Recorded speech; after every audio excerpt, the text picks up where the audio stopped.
आज मी तुम्हाला काळ्या वाटणातील पनीरची भाजी कशी करायची. पनीरची भाजी तर आपण सर्वच जण करतो, परंतु काळ्या वाटण कसं बनवायचं, चला पटकन रेसिपीला आता आपण इथे सुरुवात करू.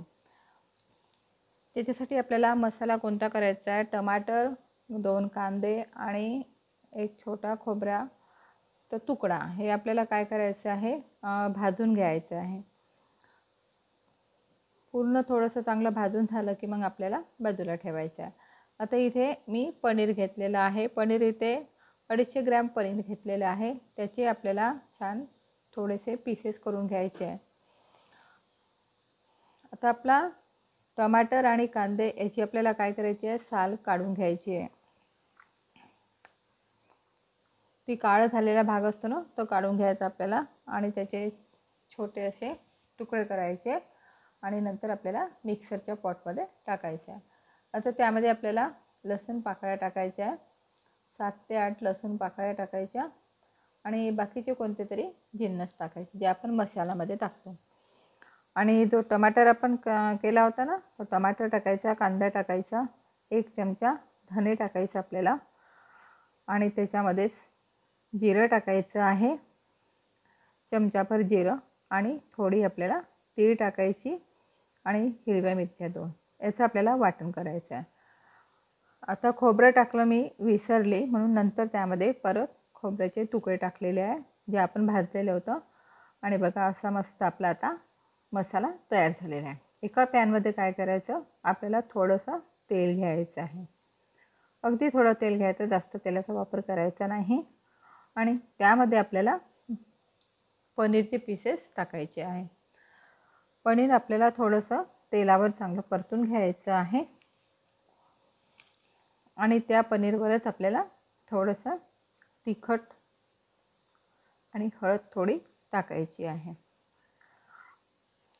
आणि थोडा कलर चेंज झाला की नंतर आपल्याला पनीर आपल्याला काढून घ्यायचं आहे तेलातून. थोडंसं मीठ टाकायचं. बघा मस्त असा कलर आलेला आहे आणि आता ते पनीर आपल्याला बाजूला ठेवायचं आहे. परत एक कढई घ्यायची, त्या कढईमध्ये आपल्याला तेल टाकायचं आहे. तेल मात्र इथे थोडंसं चांगलं गरम होऊ द्यायचं आणि नंतर मोहरी टाकायची. मोहरी झाली की मग त्यामध्ये एक कांदा टाकायचा, कांदा बारीक करून टाकायचा आणि आपलं वाटण टाकायचं. जे आता आपण वाटण केलं होतं ना, ते वाटण टाकायचं आणि कांद्यावर आपल्याला चांगलं परतून घ्यायचं आहे. कांदा सुरुवातीला थोडासा चांगला होऊ द्यायचा. नंतर त्यामध्ये आपल्याला थोडी हळद टाकायची आहे आणि तिखट टाकायचं.